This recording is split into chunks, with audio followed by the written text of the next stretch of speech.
Bem, queridos, começamos a gravar, não é? E hoje, para dar um fechamento à questão, não é, de casamentos inválidos, a gente vai ver o quê?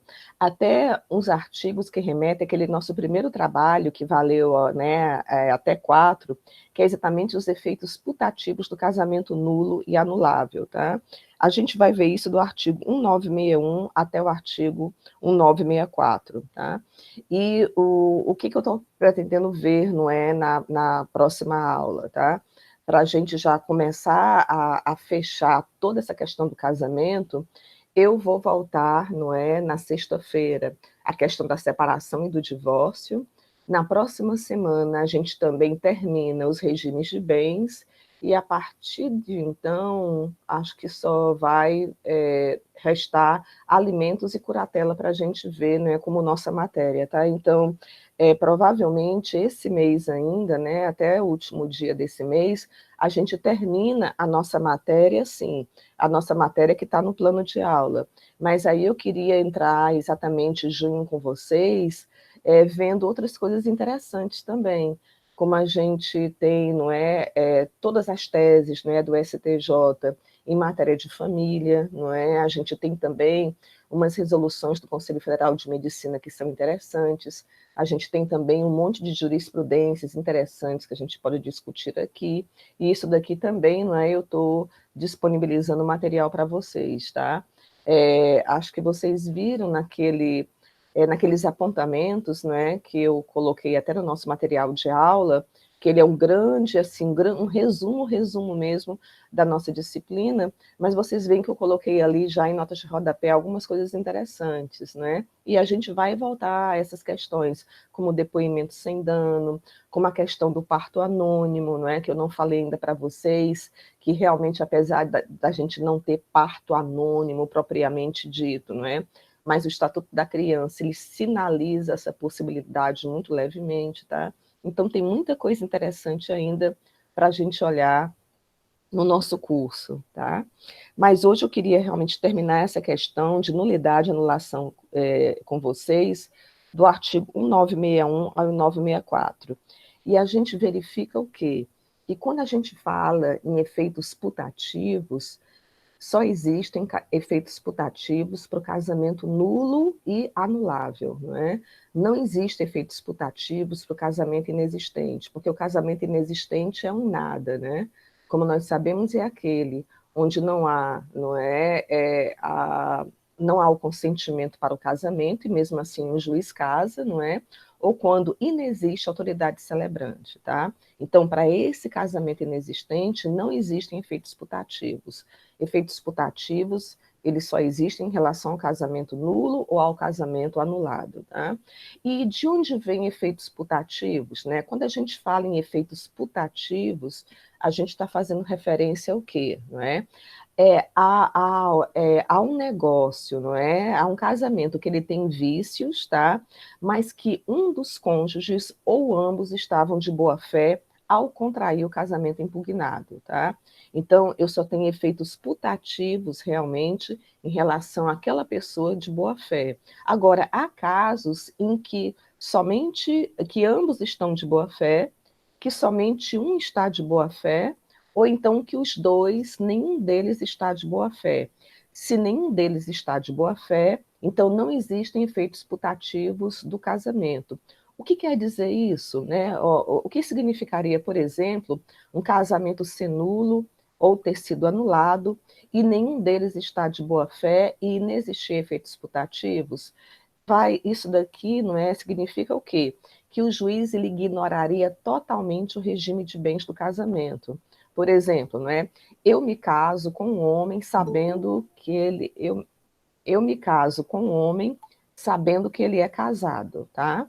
Então, não é tanto ele cometeu um crime de bigamia, como eu fui cúmplice dele, né? Eu também aí estou cometendo um crime, como a gente vai, tá, na tipificação do Código Penal. Então, o que vai acontecer nesse caso? O juiz ele vai detectar isso, que eu sabia, né, que eu estava me casando com um homem já casado, então o casamento é nulo. E como nenhum de nós está de boa fé, o que vai acontecer na hora da partilha de bens? O juiz vai dizer assim, olha, Eu não estou nem aí para o regime de bens que vocês se casaram. Vocês podem ter até se casado no regime da comunhão universal, mas o que está no teu nome é teu, Cremilda, e o que está no nome do teu marido é dele. Eu ignoro totalmente o regime de bens, como se fosse realmente uma dissolução de sociedade de fato, tá? Agora, se por acaso, não é? Eu estava de boa fé, por exemplo, eu me casei com um homem sem saber que ele já era casado, não é? Então, o que que vai acontecer? O juiz vai dizer assim: olha, Cremilda, como foi comprovado que você estava de boa fé, que você realmente ignorava que o seu marido já era casado com outra pessoa, eu vou tentar ao máximo privilegiar você na divisão patrimonial. Então, mesmo que o casamento seja na comunhão universal, o que, que vai acontecer? Se eu, que estava de boa fé, levei algum bem para o casamento, esse bem volta para mim.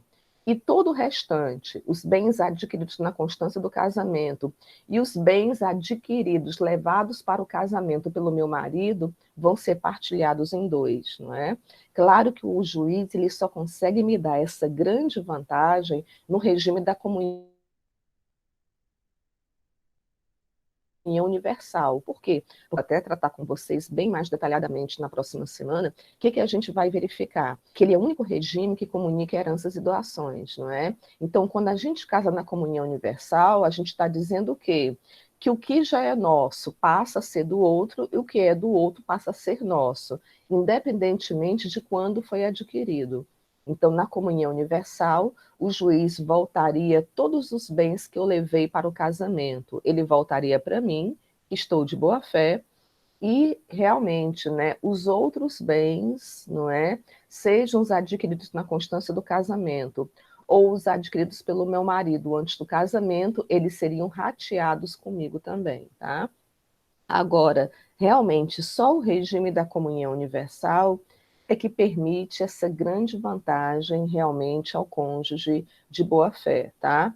Porque se eu fosse casada no regime da comunhão parcial e só eu estivesse de boa fé, infelizmente o juiz ele teria de exatamente atender, não é, ao regime de bens, ou seja, eu traria de volta para mim, né? Seria meu, claro, voltaria totalmente para mim os bens particulares, que eles não se comunicam, né, no regime da comunhão parcial. E quais são esses bens particulares? Os bens que a gente levou para o casamento, não é? Que a gente já tinha antes de casar, e os bens adquiridos a qualquer momento por herança ou doação, tudo isso voltaria para mim, não é? E também a metade dos aquestos, ou seja, dos bens adquiridos na constância do casamento a título oneroso, também voltaria para mim, tá? Então, quando se localiza os efeitos putativos, aí realmente o juiz ele vai tentar exatamente privilegiar aquele que está de boa fé. E quando ambos estão de boa fé, por exemplo, eu me casei, já citei esse exemplo para vocês em sala de aula. Eu me caso com meu irmão, mas eu não sei, nós não sabíamos que éramos irmãos, porque ele nasceu antes de mim, a minha mãe abriu mão do poder familiar dele, ele foi adotado, então na certidão de nascimento dele constam outros sobrenomes, não é? Outros genitores, outros avós, e a gente se conheceu já adulto, se apaixonou e se casou. E posteriormente foi descoberto que a gente não poderia se casar porque nós somos irmãos biológicos, tá? Ora, nós estávamos de boa fé. A gente não sabia que era irmão. Então o juiz ele vai dizer o quê? Não, Cremilda, realmente nesse caso, você, né, e seu irmão estavam de boa fé ao contrair o casamento. Então, se vocês estão de boa fé, eu vou respeitar o regime de bens do casamento de vocês. Eu vou dividir os bens de vocês como se fosse uma ação de divórcio. Apesar de vocês voltarem ao estado civil anterior, que é de solteiros, mas eu vou respeitar o regime de bens e a divisão será tal e qual se fosse uma ação de divórcio, né? Então, resumindo, quando ambos estão de boa fé, não é? O juiz ele dá os efeitos civis para ambos os cônjuges, ou seja, ele vai dividir os bens de acordo com o regime de bens que eles escolheram para o casamento, tá? Isso quando ambos estão de boa fé. Quando só um está de boa fé, os efeitos civis do casamento, só a esse de boa-fé, eles realmente prevalecerão. E o juízo vai tentar privilegiar patrimonialmente na divisão de bens esse que está de boa-fé. E quando ambos estão de boa-fé, desculpe, quando ambos estão de má-fé, os efeitos civis, a nenhum deles, não é, será realmente utilizado. Então, quando ambos estão de má-fé, o juiz vai dizer o quê? Não importa o regime de bens do casamento. Cada um fica com aquilo, não é, que é exclusivamente seu, tá? Com aquilo que está em seu nome. Aí vocês podem perguntar, professora, e se esse casal, né, onde o casamento foi nulo ou anulado, e se eles tiverem filhos, esses filhos vão sofrer realmente algum prejuízo, algum demérito? Eu diria para vocês, é claro que não, né? Porque a gente sabe que os filhos, havidos ou não da relação de casamento ou por adoção, terão os mesmos direitos, não é? Então, ele não em nada terá prejuízo. Até mesmo se um casamento for nulo ou anulado, ainda vai prevalecer aquela presunção de paternidade. Vocês lembram aqueles prazos da presunção de paternidade que a gente já viu aqui nos artigos, não é? 1597, né, que a gente viu aqueles prazos, não é?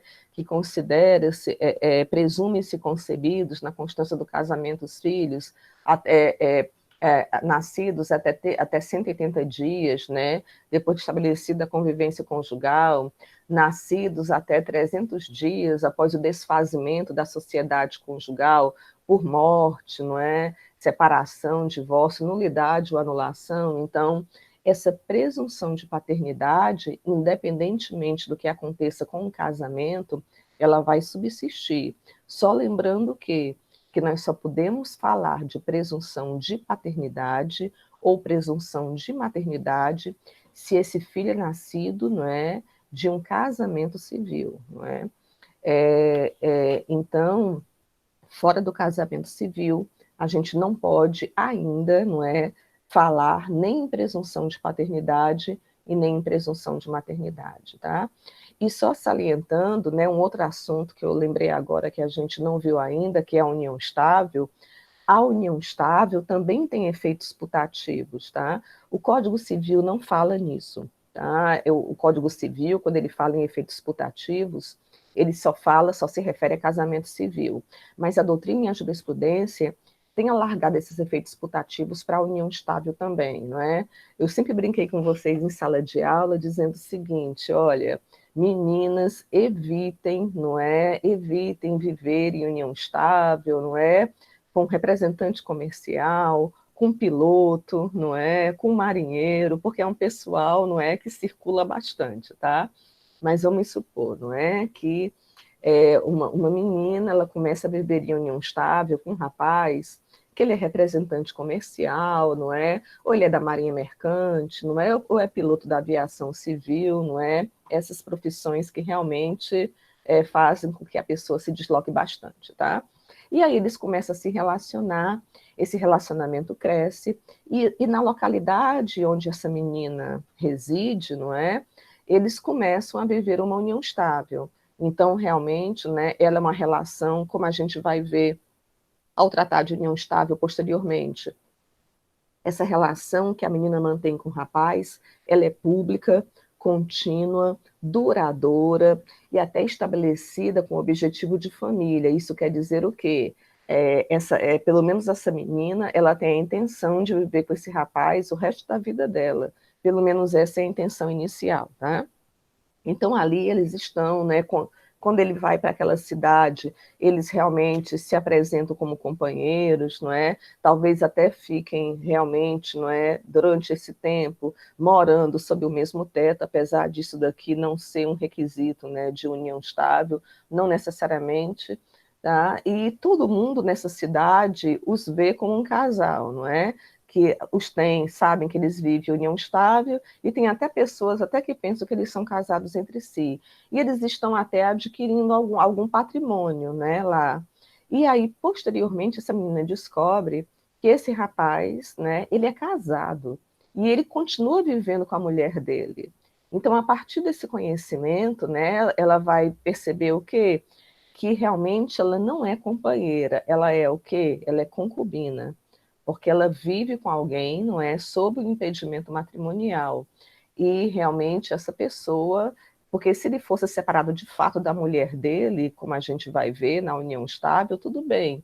Porque se eu vivo com um homem que é casado, que ele é civilmente casado, mas ele é separado de fato da mulher dele, ou seja, ele não vive mais com a mulher dele, tudo bem, apesar da gente não poder casar, porque ele ainda é casado com a esposa dele, mas a gente vive em união estável. Mas se eu vivo com alguém que é casado e essa pessoa continua vivendo com o cônjuge dela, ou seja, eu sou aquela relação paralela, eu sou a outra, não é? Aí eu não estou em união estável, eu estou em quê? Em concubinato, tá? E a gente vai ver essa diferença bem direitinho. Então, no momento em que essa menina descobre que ela não é companheira e sim concubina, o que ela pode fazer? Ela pode mover uma ação, né, de dissolução de união estável, não é, putativa, acumulada com partilha de bens. Ela está sinalizando o que para o juiz nesse momento com esse nome da ação? Ação de, ou então pode ser até uma ação mais completa, ação de reconhecimento acumulada com dissolução de união estável putativa, não é? O que ela está sinalizando para o juízo com esse nome? Ela está sinalizando o quê? Que ela achava que vivia união estável, que não havia nenhum impedimento, não é, até então, para realmente essa união estável existir, mas que ela estava sendo o quê? Enganada, não é? E a partir do momento em que ela se encontra enganada, ela termina essa união estável. Porque se ela não terminar, se ela continuar esse relacionamento, que agora não será mais união estável, e sim concubinato, então é como se ela tivesse dado um perdão para esse homem, né? Mas se ela se afasta dele logo, não é assim que ela sabe, ela vai ter direito que a união estável dela vai ser reconhecida, ela vai ter direito a partilhar os bens adquiridos onerosamente na constância da união estável, e ela também poderá pleitear o que desse homem? Alimentos, não é? O que ela não poderia pleitear se fosse concubina, mas como companheira enganada, ela pode pleitear alimentos, tá? Então a gente vai ver que esses efeitos putativos, que eles são dados a um casamento nulo, a um casamento anulável, eles também são estendidos, não é, à união estável nesse sentido, tá? E aí, antes de eu ler os artigos, eu queria saber se eu posso esclarecer alguma coisa, né, ou responder alguma pergunta.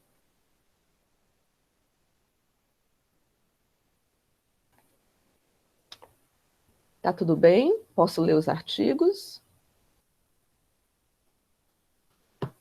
Então, agora a gente vai começar a ver aqui do artigo 1561 até o 1565, tá? O que, que vai dizer o artigo 1561, tá? É... Meu Deus, acabei de rasgar o meu vadimécum, não é? Embora nulo ou mesmo anulável, se contraído de boa-fé por ambos os cônjuges, o casamento em relação a estes, né, como aos filhos, produz todos os efeitos até a data da sentença anulatória. Tá? É interessante, né, observar que o artigo 1561 caput, ele fala tanto em casamento nulo como em casamento anulado. Por quê? Não é? Exatamente porque os efeitos são os mesmos. Eu sei que tem alguns doutrinadores, por exemplo, como a Maria Helena Diniz, que elas vão dizer o seguinte: olha, o casamento nulo, ele tem efeito, não é, ex tunc, e o casamento anulado tem efeito ex nunc, tá? Mas realmente a gente vai ver que pouquíssimos doutrinadores, né, que eu só me lembro agora da Maria Helena Diniz, é que vão colocar que há efeitos diferentes entre casamento nulo e casamento anulado, tá? Mas realmente não há diferença em relação aos efeitos. Tanto faz o nosso casamento ser nulo, como o nosso casamento ser anulado, a gente pode voltar, a gente vai voltar ao estado civil anterior, tá? O que difere de um para outro são os motivos. nós sabemos o quê? Que só os impedimentos matrimoniais é que podem causar a nulidade de um casamento. E aqueles motivos do artigo 1550 podem causar, né, a anulação do casamento. A outra diferença, as ações de nulidade matrimonial baseadas nos impedimentos matrimoniais, elas são imprescritíveis. Já o casamento anulável, ele tem prazos decadenciais, e uma vez ultrapassados os prazos decadenciais, não é? O casamento convalida, ele se torna totalmente válido sem nenhum vício, tá? A outra diferença, o casamento nulo, por ser de interesse público, qualquer pessoa não interessada pode propor a ação de nulidade, inclusive o Ministério Público, e o Cristiano Chaves e Nelson Rosenwald vão mais além, dizendo que até o próprio juiz, né, ao conhecer o impedimento matrimonial, um casamento realizado sob impedimento matrimonial, até o juiz ex officio pode declarar a nulidade do casamento, tá? Enquanto em relação a casamento anulado, nós sabemos o quê? Só quem pode propor a anulação do casamento são os próprios cônjuges, não é? Ou então, realmente, né, os seus representantes legais, tutor ou curador. Ninguém mais pode propor, não é, ação de anulação de casamento. Então, são essas diferenças. Agora, em relação aos efeitos, tanto faz ser casamento nulo como ser casamento anulado, a gente volta ao estado civil anterior, tá? E o caput do artigo 1561, que eu acabei de ler, ele vai dizer exatamente, não é, que embora nulo ou mesmo anulado, se contraído de boa-fé por ambos os cônjuges, os efeitos civis em relação a estes, como aos filhos, não é, prevalecerão, tá? Então, é como eu falei para vocês, se ambos estão de boa-fé, o que o juiz ele pode fazer? Ele não tem realmente, não é? No casamento nulo, o juiz não tem escolha, não é? No casamento anulado, se ele for provocado, também não. Mas se ambos estão de boa fé, o que ele vai dizer? Olha, realmente vocês estão de boa fé, então eu vou dividir os bens de acordo com o regime de bens que vocês escolheram, tá? Vocês podem até me perguntar, professora, me diga uma coisa, a senhora colocou um monte de exemplo aí em relação a efeitos putativos, onde ambos estão de boa fé no casamento nulo.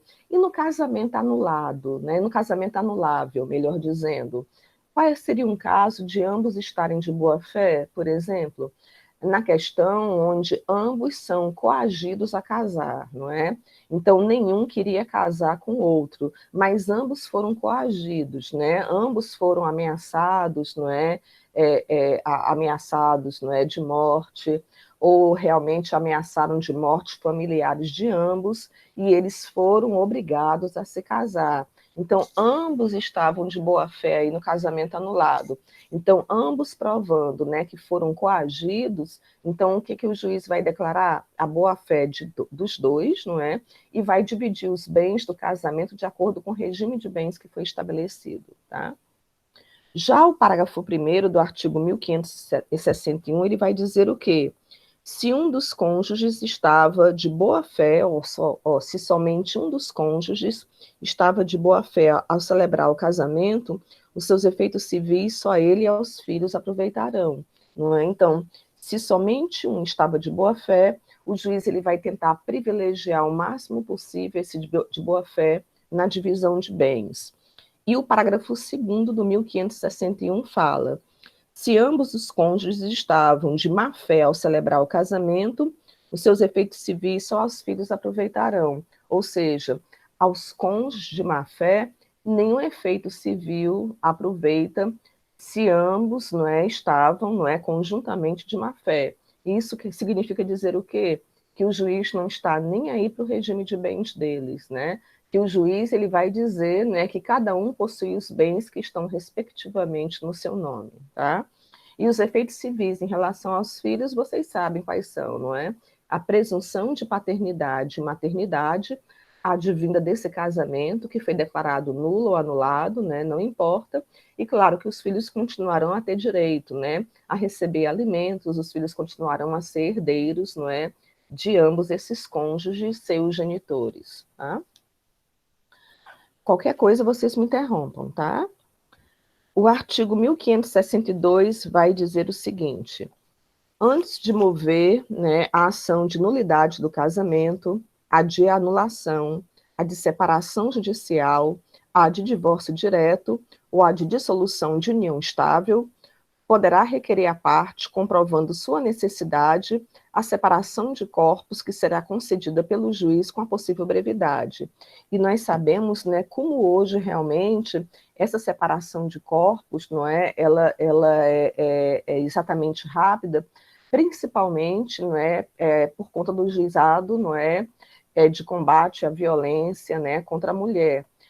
A gente sabe que as medidas protetivas, elas são fantásticas, não é? Elas são muito mais eficazes hoje do que aquela antiga separação de corpos que nós tínhamos, né? Por quê? Porque hoje a medida protetiva, no momento em que ela é ferida, ela causa realmente ao agressor, não é, a prisão imediata, não é? Então, ele vai ser preso imediatamente. Eu sei que, claro que todas as medidas protetivas, como a cautelar de separação de corpos, elas sempre foram limitadas, por quê? Porque você está protegida realmente, não é, por um pedaço de papel, né, exatamente, né, por uma proteção judicial. Mas realmente os efeitos do descumprimento delas na atualidade, eles são muito mais sérios do que aquela antiga cautelar de separação de corpos que nós tínhamos no CPC, no CPC anterior. Tá? E também, queridos, agora, uma coisa que eu queria também esclarecer para vocês é que não necessariamente essa separação de corpos, ela tem sempre de ter como autor a pessoa que está sendo agredida ou ameaçada, tá? Eu posso querer dar conhecimento ao juiz, ao juízo de família, que eu voluntariamente estou saindo de casa, tá? A gente vê muito isso numa ação de oferta de alimentos, não é? Eu vou ser mais específica para vocês. A gente vai falar de alimentos ainda, né? Mas vamos supor, eu resolvi sair vamos supor que eu fosse casada, tivesse filhos, tá? Tivesse filhos menores, e eu resolvo sair de casa e deixar os filhos com meu marido, tá? O que eu posso fazer para que eu não seja acusada de abandono de lar? Porque o abandono de lar, com esse nosso Código Civil, claro que ele não vai afetar de forma nenhuma os meus direitos patrimoniais, ou seja, mesmo que eu tenha abandonado meu marido, eu vou ter direito à partilha de bens, não é, do nosso casamento, de acordo com o regime de bens que a gente escolher para ele, né? Então, foi-se o tempo em que, se eu, mulher, abandonasse a casa, eu não teria direito nem a alimentos e nem teria direito à partilha de bens, tá? Então, isso daqui não existe mais desde a nossa Constituição de 88, que igualou homens e mulheres em direitos e obrigações, tá? Isso daí, essa diferenciação é coisa do passado. Mas vamos supor, não é? Hoje eu tenho filhos menores e eu resolvo sair de casa, deixando os meus filhos menores com o meu marido, o pai deles, né? Ou porque eu me apaixonei por outra pessoa e quero passar a viver com ela, ou porque então eu não me interesso mais pelo meu casamento e resolvi fazer um curso fora, alguma coisa assim. Então, o que eu posso fazer para já mostrar antecipadamente para o juízo, não é? Que mesmo não estando impetrando ainda uma ação de divórcio, mas eu não estou abandonando os meus filhos, tá? Eu posso fazer o quê? Eu posso impetrar uma ação de oferta de alimentos, tá? Então eu já posso o quê? Nessa ação propor, né, ofertar para os meus filhos alimentos, né, em tanto valor. E posso até dizer lá nos fatos, explicando na minha inicial, exatamente o quê? Olha, excelência, né, estou ofertando alimentos aos meus filhos, né, porque realmente no momento não me interesso mais em manter a sociedade conjugal, mas realmente em nenhum momento estou desamparando os meus filhos e posteriormente vou impetrar uma ação autônoma de guarda para regular a guarda dos meus filhos, tá? Então, essa separação de corpos, ela não necessariamente provém daquele cônjuge, não é, que ele está sendo agredido ou está sendo ameaçado. Ela também pode provir daquela pessoa, não é, que não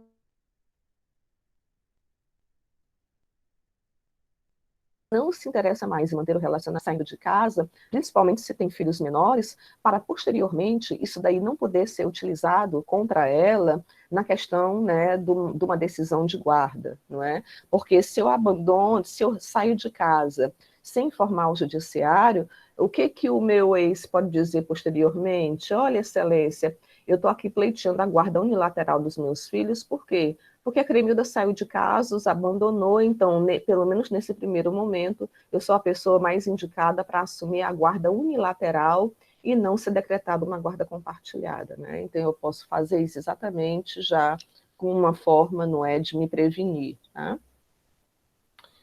Indo adiante, o que vai dizer o artigo 1563?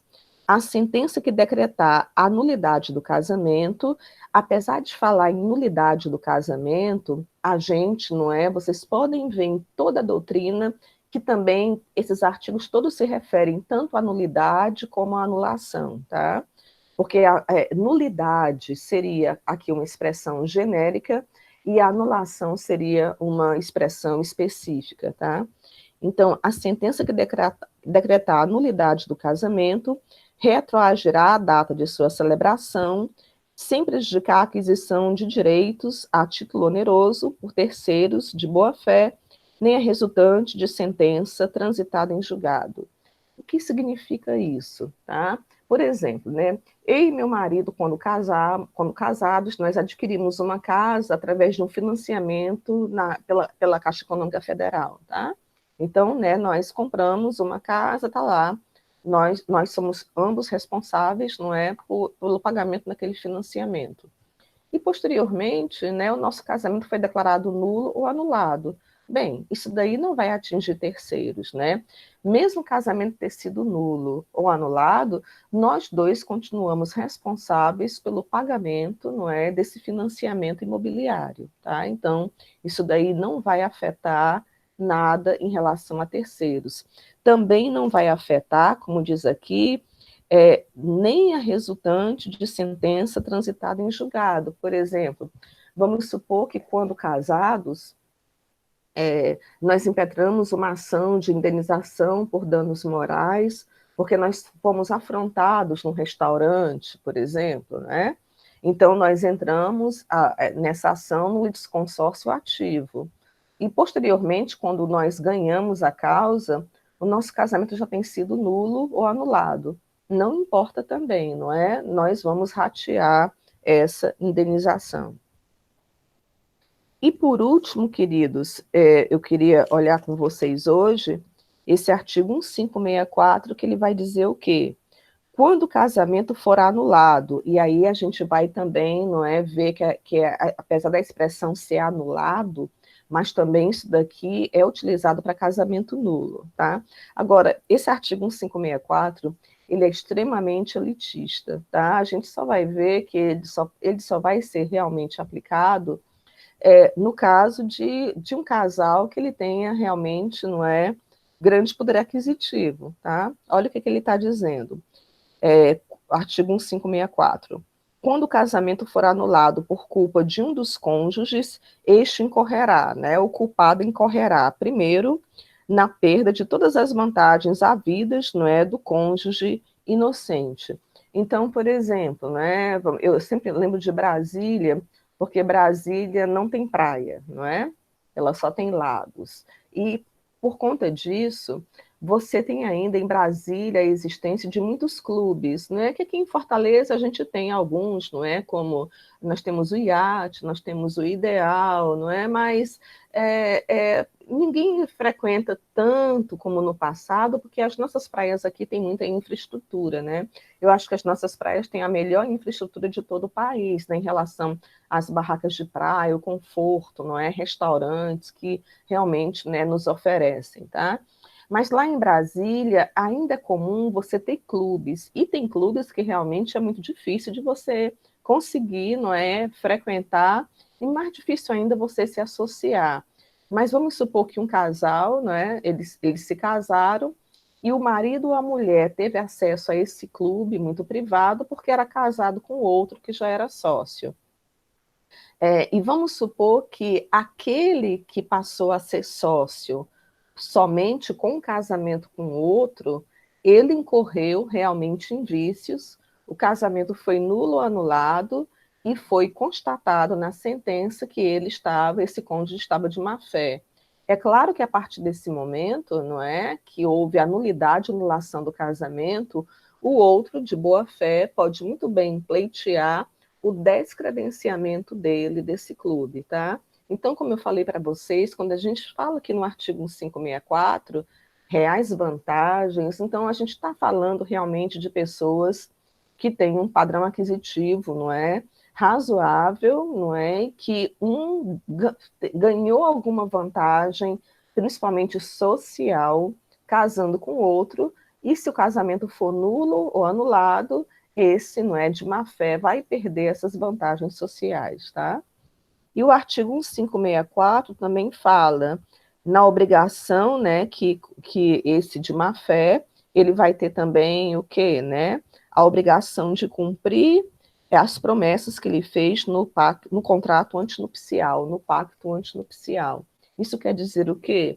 Vamos supor, né, que no pacto antinupcial, um cônjuge tenha prometido ao outro que a cada ano de casamento, né, depositaria 100 mil reais na conta do outro, a título de presente mesmo, né, o Natal, presente de Natal.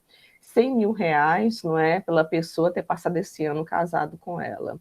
E esse que fez a promessa, ele deu ensejo ao casamento ser declarado nulo ou anulado, e também foi constatada a má-fé dele. Então, né, mesmo que o casamento tenha ido embora pela nulidade ou pela anulação, ele vai ter de pagar, não é, os 100 mil reais, exatamente, não é, a depender, e o valor vai ser multiplicado pela quantidade de anos que eles passaram casados, não é? Então, porque nós sabemos que os pactos antinupciais, eles não podem tratar de nada em relação, não é, eles não podem conflitar com os deveres do casamento, mas ele pode tratar de tudo que se refere a patrimônio. Então você pode muito bem, não é, dizer num pacto, não é, que a cada ano de casamento o outro cônjuge será premiado com tanto, não é? Ou então você pode dizer, se houver realmente, se o casamento acabar por infidelidade matrimonial, que o infiel pagará ao outro a quantia de tanto. Isso daqui você pode muito bem colocar essas questões indenizatórias, não é, realmente no pacto, né? O que eu não posso dizer no pacto é algum comportamento que contraria os deveres conjugais, não é?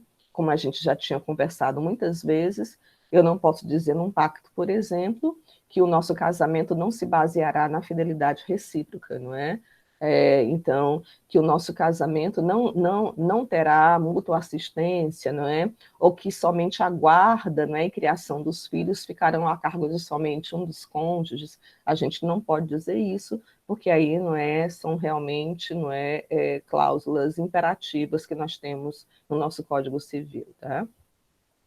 Então, querido, seria isso que eu queria trazer para vocês hoje, né? Os efeitos putativos do casamento nulo, os efeitos putativos do casamento anulável e também os efeitos putativos que podem ser utilizados também na união estável. E aí eu queria saber se vocês têm alguma dúvida, se eu poderia esclarecer mais alguma coisa. Professora, me tira Sim?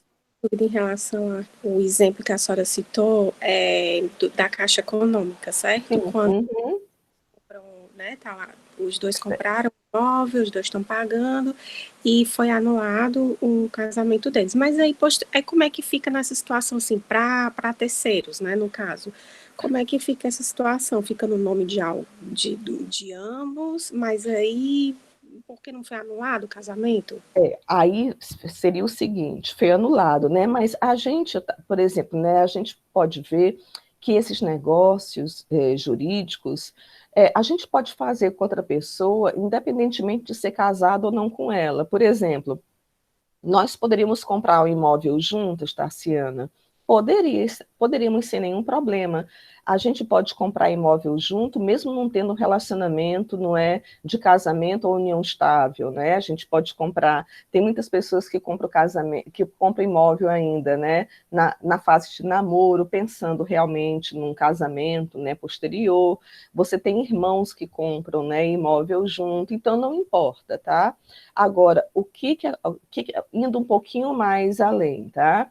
Vamos supor, é, tem um casal casado, não é? E o casamento deles foi nulo ou foi anulado e eles tinham comprado um imóvel juntos, né? Estão pagando esse imóvel.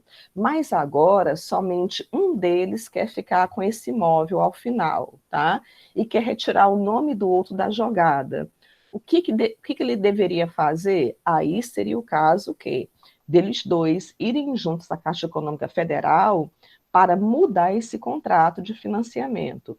Esse contrato de financiamento, onde os dois estavam responsáveis pelo pagamento agora, a partir dessa mudança, somente um deles ficaria responsável pelo imóvel, não é?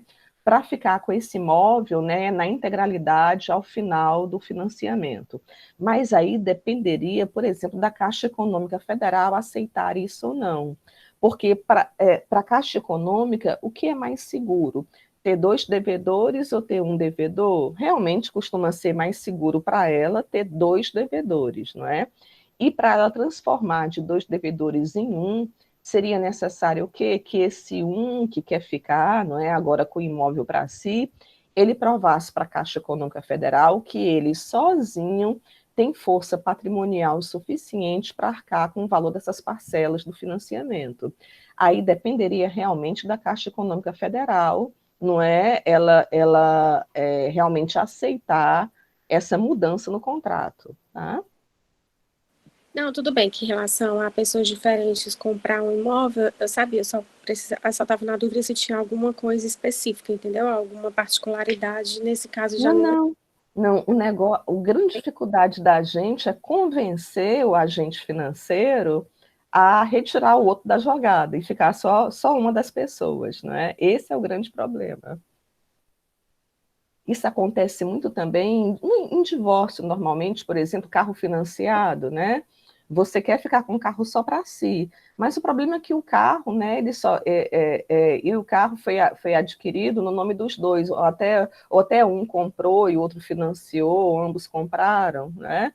Aí depende também de você chegar até o agente financiador e conseguir convencê-lo a isso. Na maioria das vezes, a gente não convence. Aí o que acontece?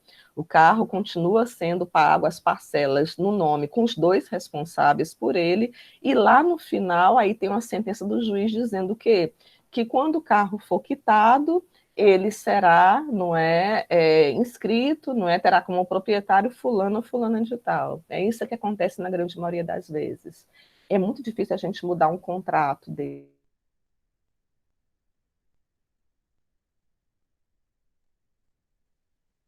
sabe? Então, né, eu vou parar aqui a nossa gravação